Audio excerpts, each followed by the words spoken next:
Tamin'izany mbola zaza vao nanomboka ny teny, dia imbetika sy impolo-kely manonona miantso neny. Neny a, avy lalao! Neny a, tia tantarao! Neny, inona kay ny sakafo? Neny a, avy za tao safosafo. Tamin'izany mbola ankizy, rehefa avy any am-pianarana vao mahita ny neny, pe resaka tsy fandaharana.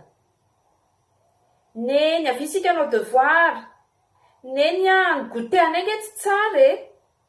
Za rehefa lehibe hanao neny a, dia voatary dada dia za miteny. Tamin'izany vao tanora, nanandrakandrana fity, dia mbola i neny ihany no antsoina lava via aty. Neny a, any misy ankizy lahy manadaladala.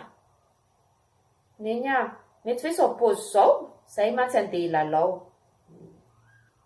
Dia vao nanomboka ho reny, isan'andro miantso foana. Na kely sy bitika aza, vao mihetsika dia neny ahoana? Neny a, le zandriny angefa mandady e? Neny a, androandray izy dafa miady. Neny a, atoroy hevitra atao laoka. Neny a, tongava aty fa za hivoaka.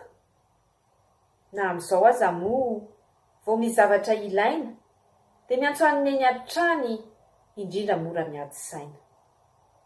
Neny a, za te hiresaka aminao. Neny a, inona re no atao? Neny a, toroy hevitra aloha e. Neny a, zao ndraiky eny manjono.